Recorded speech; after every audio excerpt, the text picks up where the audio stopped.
You remember the dust. It coated everything on this forgotten moon. A fine gray powder that clung to your worn boots. It settled in the lines on your face. You were a hero once, Fleet Admiral. Now you were just a ghost haunted by the warnings nobody listened to. You told them something was coming, something silent and impossibly vast. They called you a madman. They called you a fearmonger. Then they took your uniform. They took your command. And they left you here, in the quiet dark. This exile was meant to be your tomb, a place for your wild theories to die. But you never stopped watching the sky.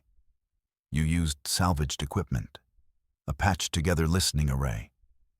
It was your only link to the universe that discarded you. You watched for shadows between the stars. You listened for the silence that screamed of danger. For 5 years, you have been the sole member of a church that worships a coming apocalypse. Your only follower was you, a faith of one against a galaxy of doubters. Your small habitat hums around you. The air recyclers whine a familiar tune, the only song you hear these days. You stare at a faded photograph, a younger you flanked by officers, pride in your eyes, hope. Before you saw the patterns in the dark, before you understood the coming storm. They are all gone now, promoted, retired, or lost. And you are the forgotten prophet, a footnote in the grand history of the Terran Mandate, a cautionary tale they tell young cadets. Then a new sound breaks the monotony. It is a chime you have not heard in years, a high-priority communication request. Your old access codes, long thought deactivated, flare to life on a dusty screen. The signal is desperate. It is heavily encrypted. But it comes from the heart of the mandate, from the very people who cast you out.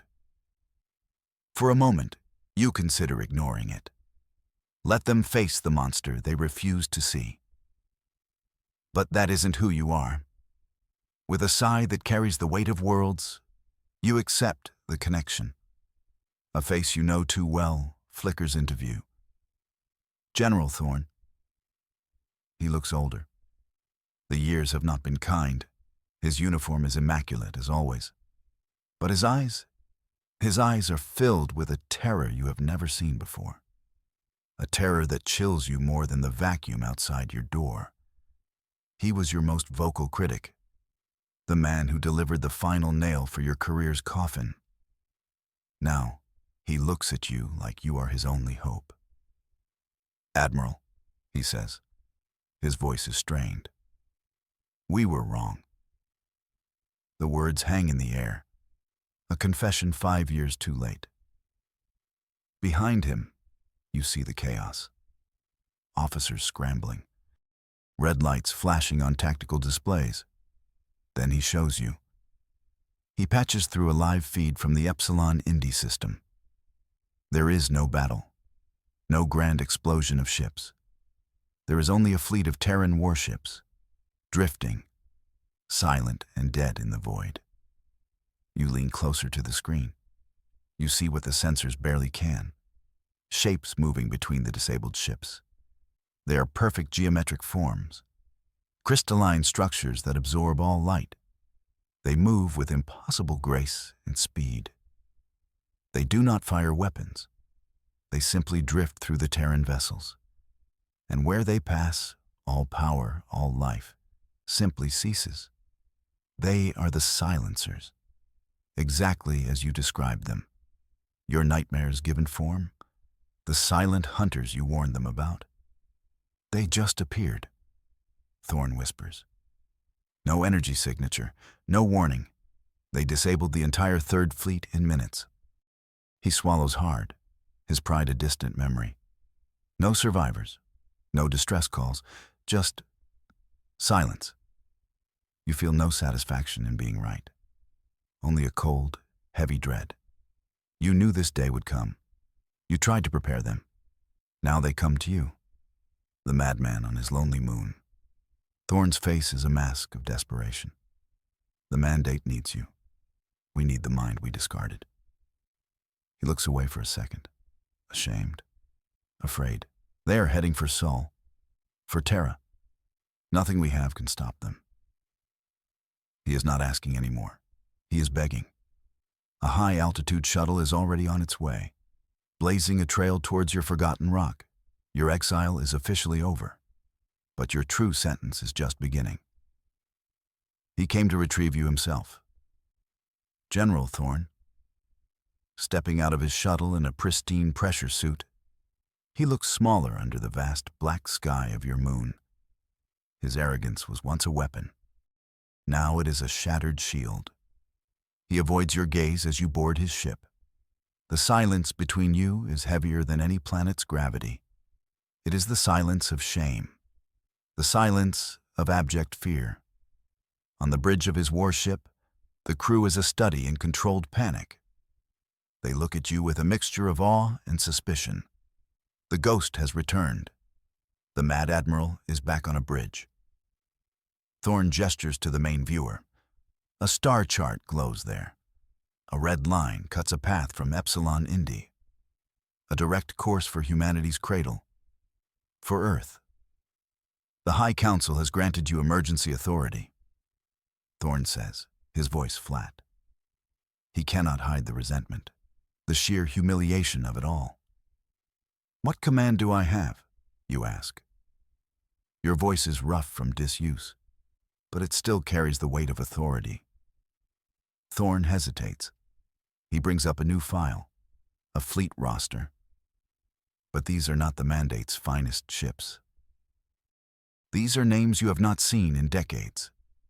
The outcasts, the relics, the decommissioned hulk sitting in the graveyard docks of Jupiter. They call it the Ghost Fleet, he says. The name is meant to be an insult, a joke. They are giving you the forgotten ships, the warships meant to fail, the ones too old to fight and too expensive to scrap. The Vindicator, the Iron Resolve, the Northern Star. Ships from the old wars. Ships powered by fission instead of fusion. Ships with armor plating instead of energy shields. It is a command born from pure desperation. They are not giving you a sword. They are giving you a bucket and telling you to stop a flood. A final, cruel joke from the Mandate. You look at the list of broken toys. You see the names of ships you once served on as a young ensign. And a slow smile spreads across your face. Thorn sees it and mistakes it for madness. But you see something else? You see a chance. Prep my transport, you say. I want to walk their decks myself. You are the ex-fleet admiral, given a fleet of ghosts, tasked with stopping an enemy that is not supposed to exist. Your sealed fate was not to die in exile. It was to return for this. For one final, impossible fight. You walk the cold decks of the Vindicator. It is the designated flagship of your ghost fleet. The air tastes stale, recycled for 50 years too long. Emergency lights flicker in the long corridors. The ship is a metal tomb, a museum of forgotten technology. Your footsteps echo in the silence. The crew they gave you is like the ships. Misfits, washouts, officers on their last chance before dishonorable discharge. They watch you from the shadows, their eyes filled with doubt. You run a hand over a steel bulkhead. It is thick, unrefined, brute force engineering from a forgotten era. Modern ships are sleek. They are protected by shimmering energy fields. But those fields did nothing against the silencers. The Third Fleet's shields failed in an instant. They were a vulnerability, not a defense. These old ships, they have no such weakness. They are solid chunks of metal and resolve. They were built to endure punishment. You find the engine room. Giant fission reactors dominate the space. They are inefficient. They leak radiation. They are dinosaurs of a bygone age. But they are simple. They are reliable.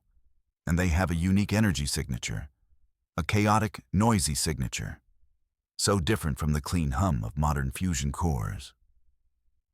The silencers hunt for clean energy. They are drawn to the perfection of fusion. You suspect they cannot even properly see this kind of messy, old power source. It is like hiding a bonfire in the middle of a lightning storm. This is the secret power only you can see. The perfection of the silencers is their weakness. They are too advanced, too clean. They expect a certain kind of enemy, a modern enemy. You will not give them that. You will give them something ancient, something loud and angry and unpredictable. You will give them ghosts. Your crew watches you. They see you placing your hand on the reactor housing. They think you are insane. Let them. Their doubt is a resource you can use. You return to the bridge. The young communications officer looks terrified. "Admiral," she stammers, "we have our orders. We are to engage the enemy at Proxima Centauri." It's a suicide run, a delaying action. The mandate is using you and this fleet as a speed bump, to buy a few more hours for Terra to panic. You look at the tactical display, at the neat, orderly icons of your ghost fleet. Then you look at the encroaching silence. "Negative, Commander," you say. Your voice cuts through the tension on the bridge. "We will not be engaging at Proxima." You turn to your tactical officer, a man with a scarred face and weary eyes. "Plot a course for the Helios Nebula." The crew exchanges confused glances.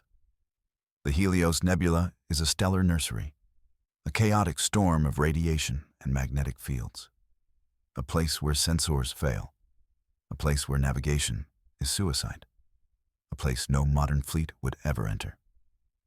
You look at your new, broken command staff.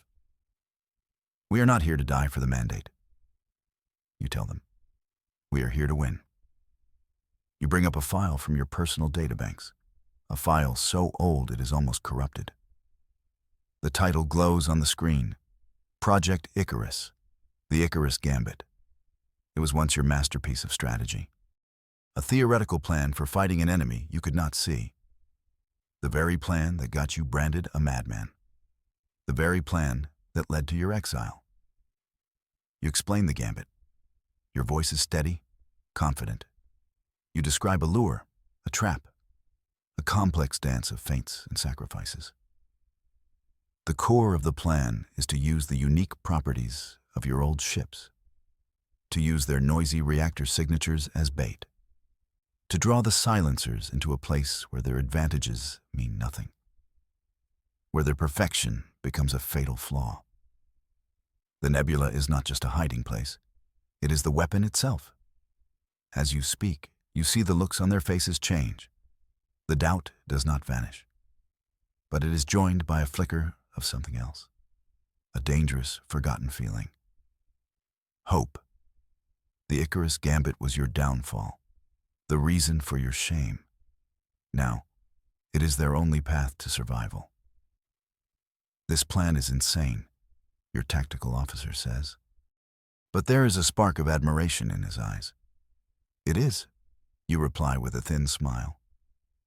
"But we are the Ghost Fleet. Insanity is our primary tactical advantage. You have the ships. You have the plan. Now you need the weapon, the true weapon. You need a crew." You look at the faces on your bridge. They are a collection of cast-offs. Men and women the mandate had no other use for. Their service records are a litany of minor infractions and failed evaluations. They are filled with doubt. They are drowning in fear. This is the material you have to work with, and you must sharpen it into a spear. You open a fleet-wide channel. Your face appears on every monitor in every ship, from the cramped mess halls to the cavernous engine rooms. "This is the Admiral," you begin. Your voice is calm, but it carries. "You are not the crew the mandate wanted. You are the crew they threw away. You let that sink in. They gave you these ships because they expected you to fail. They sent you to die. You pause. They were wrong. You lean into the camera. Your eyes burn with an intensity they have never seen. The silencers are coming. They hunt perfection. They feed on order, and they have never faced anything like us. You gesture around you at the old bridge of the Vindicator. We are not perfect. We are not orderly. We are loud. We are messy. We are stubborn. And that is why we will win. You see it then. The shift. A fire catching in the eyes of a young engineer. A grim nod from a veteran gunnery chief. Their fear is still there. It is a cold thing in the pit of their stomachs. But you are not trying to erase it. You are giving it a purpose. They call us the Ghost Fleet. You roar. Let's show them what ghosts can do. You cut the channel. The bridge is silent for a moment. Then, the scarred tactical officer speaks. Course laid in for the Helios Nebula, Admiral? There is no hesitation in his voice now. Only resolve. The journey to the nebula is tense. You use the time to drill them. Relentlessly. You push the old ships to their limits. You force the crews to relearn forgotten skills. Manual navigation. Celestial positioning. Firing solutions calculated by hand, not by computer. You are stripping away their reliance on modern tech. You are forging them in the fires of the old ways. The ways the silencers will never anticipate. Their doubt is becoming focus. Their fear is becoming a weapon. They are no longer a collection of failures. They are your crew. You need to test your theory. You need to see the enemy up close. A single silencer scout has detached from their main fleet. It moves ahead of the pack. A lone wolf searching for prey. This is your chance. You take a single ship, the corvette Swift Vengeance, and move to intercept. It is a calculated risk. A small bite to see if the monster flinches. You are not trying to win. You are trying to learn. The silencer appears on your screen. A perfect black diamond hanging in the void. It radiates nothing. No heat, no energy. Just a profound and unnerving absence. The crew of the Swift Vengeance is tense. Their knuckles are white on their consoles. Hold your fire. You command over the comms. Just get me close. The corvette, with its noisy fission reactor, drifts towards the silent hunter. The silencer does not react at first. It seems to ignore you. Just as you predicted. Your chaotic energy signature is like static to its senses. It is looking for the clean hum of a modern warship. Then, you order the corvette to divert a small amount of power, to create a tiny, focused pulse of refined energy. A brief flicker of the perfection the silencers hunt. It is a tiny morsel of bait. The reaction is instantaneous. The black diamond shape flashes towards you. It does not fire a laser or launch a missile. It projects a field, a null space cone that washes over the corvette. The ship's advanced targeting computer dies instantly. The high-tech comms array goes silent. But the old systems, the hardened circuits, the clunky mechanical controls, the fission reactor itself, they flicker, but they hold. The ship is damaged, but it is not dead. Get them out of there, you order. The Swift Vengeance turns, its old engines screaming in protest, and limps away. The silencer does not pursue. It has tasted the bait and found it unsatisfying.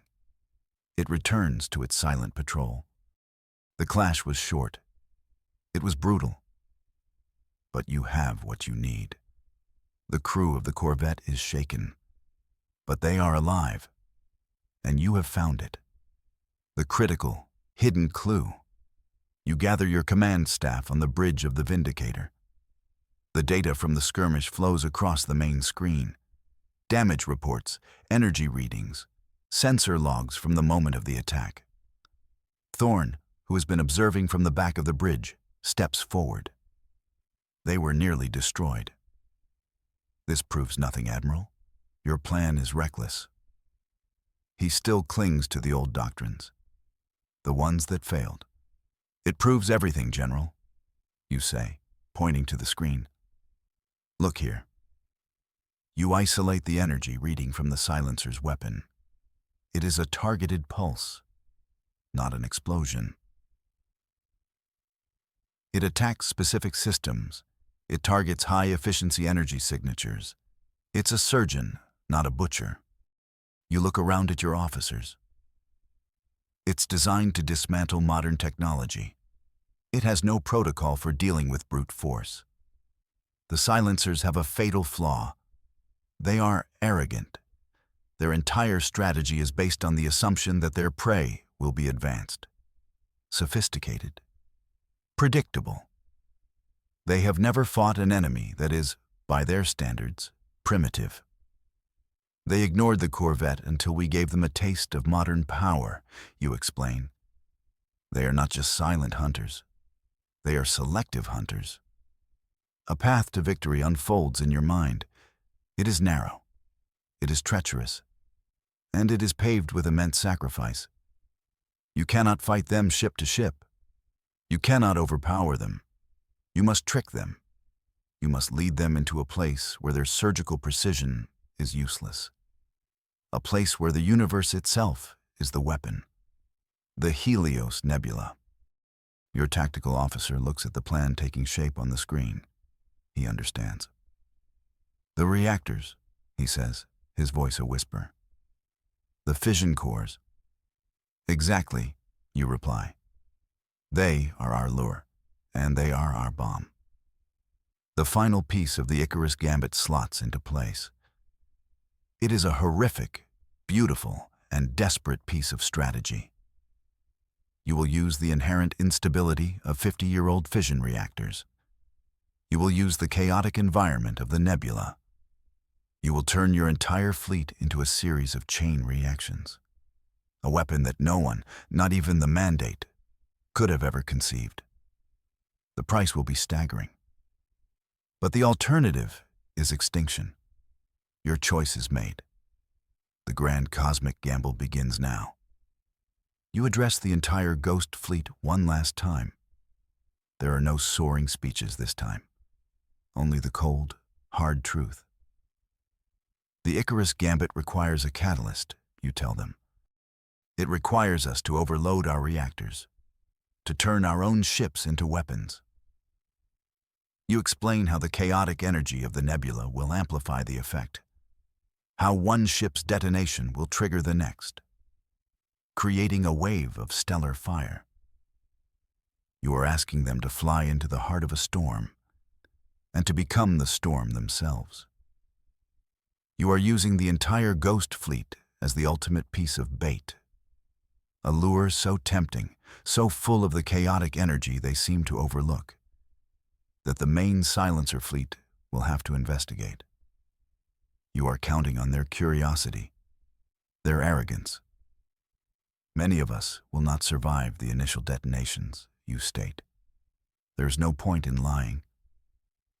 But our sacrifice will create the weapon that saves humanity. You look for mutiny in their eyes, for fear, and you see it. But you also see a grim acceptance. They are the Ghost fleet. They were already dead in the eyes of the Mandate. You have given them a death that matters, a final, defiant roar against the silence. You give the order. Execute the Icarus Gambit. All ships, advance into the nebula. Across the fleet, acknowledgements chime in, one by one, a chorus of the damned, marching willingly toward their fate. The Helios Nebula is a nightmare of beauty and chaos. Rivers of incandescent gas flow between stellar nurseries. Magnetic storms lash out, playing havoc with your ship's systems. Navigation computers are useless here. The only guide is the skill of your pilots and the star charts tattooed on the inside of your mind. Your fleet plunges into the glowing clouds, a school of rusty fish swimming into a predator's maw. You navigate a treacherous corridor of space, a channel between two swirling vortexes of plasma. The ships of the Ghost Fleet follow your lead. Their old hulls groan under the strain. Sparks fly from consoles.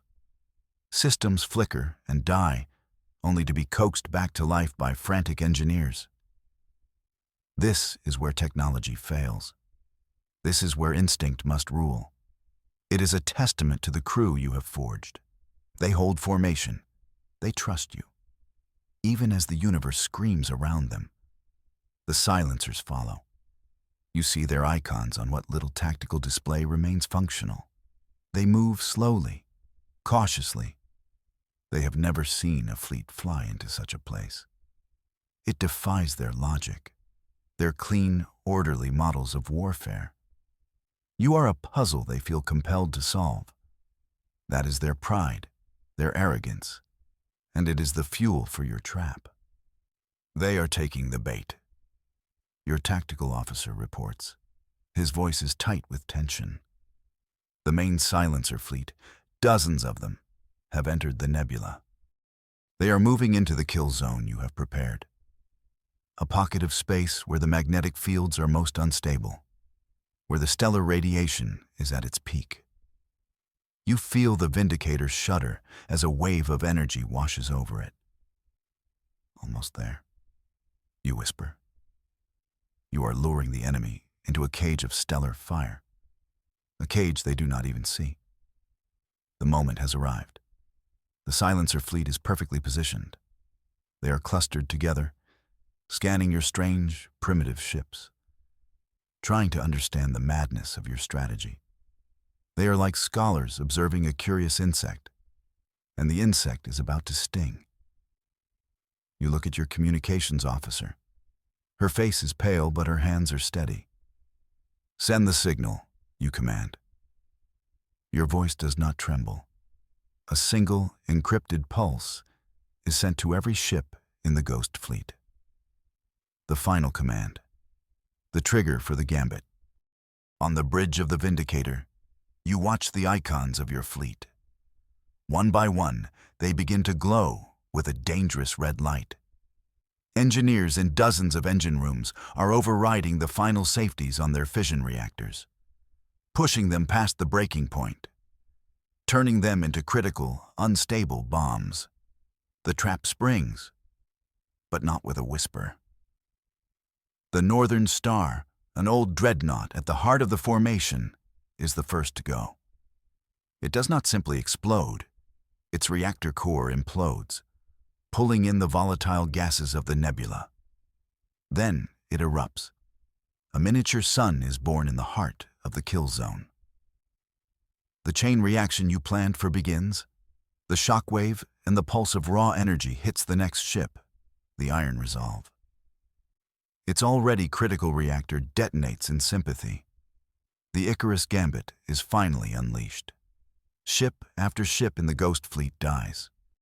Not in silence, but in a symphony of destruction. They become a wave of fire, a tsunami of atomic rage and stellar plasma, a force of nature that you have unchained. The silencers are caught completely by surprise. Their perfect forms are battered by the raw, chaotic power. Their null space fields, so effective against focused energy, are overwhelmed by the sheer, unbridled violence of 1,000 dying suns. You watch the tactical display as the firestorm consumes them. The silencer icons flicker and vanish. Their silence is broken by the roar of your ghosts. It is a victory, a terrible, costly victory. The nebula itself is now a raging inferno, a monument to the fleet that dared to fly into the sun. But the gambit is not over. There is one final piece, one last critical action needed to ensure the fire burns long enough, to ensure no silencer escapes. Your bridge crew looks at you. They see the success. They see the enemy being scoured from the void. They believe it is over. But you know the truth. The chain reaction is powerful, but it will fade. Some silencers at the edge of the blast might survive. They might adapt. The trap needs an anchor, a continuous source of chaotic energy at its center to sustain the storm. Your flagship, the Vindicator, is the last ship left. Its reactor is primed, but not yet critical. You turn to your tactical officer. His face is filled with a dawning horror as he understands. "Get the crew to the escape pods," you say. Your voice is quiet, calm. "All hands, abandon ship." That is a direct order. Panic and confusion erupt on the bridge. "Admiral, what are you doing?" Your comms officer cries out. "We won. We can still get away." "The victory is not yet complete," you reply. You hand your tactical officer a small data chip. "This is my final report for the mandate, and my sealed orders for you." His hand trembles as he takes it. Your orders are to live, to tell them what happened here, to tell them the cost. You walk to the command chair. The ship is yours alone now. The crew reluctantly scrambles to obey your final command. They are leaving you. The ghost on his throne. This is your final, sealed order. An order you wrote for yourself 5 years ago, when you first conceived the Icarus Gambit.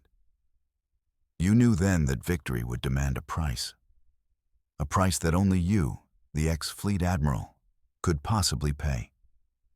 The plan required a shepherd to lead the flock into the storm, and a sentinel to ensure the storm's fury never abated. You are that sentinel. You will hold the center. You will be the heart of the fire. The last escape pod launches. You are alone on the bridge of the Vindicator. The ship groans around you. The inferno of the nebula rages outside your viewport. You can see the remaining silencer shapes, damaged, struggling against the tide of fire. They are trying to regroup, to escape. But you will not allow it. You place your hand on the throttle of the main engine. You are not going to overload the reactor from a console. You will fly the ship into the very heart of the inferno yourself. You push the engines to their maximum. The old ship screams as it plunges deeper into the firestorm you created. You are the final piece of bait, the final catalyst. Your destination is the gravitational center of the blast zone, where your death will do the most good. You think of the mandate, of Thorn, of the crew that learned to trust you. You have given them a future, a chance. That is more than any admiral could hope for. Your sacrifice will not be a silent one. It will be a blaze of glory that scours the last of the enemy from the sky. They will build statues to you. They will name ships after you. They will tell stories of the mad admiral who returned from exile, the admiral who flew into the sun to save them all. But you will not hear them. Your fate was sealed long ago, not by the mandate, but by your own hand. You close your eyes, and you become the fire, a new legend for humanity's future, a legend born in silence and ending in a glorious, cleansing flame. They will forever remember the admiral who faced his sealed fate, the admiral who saved them all.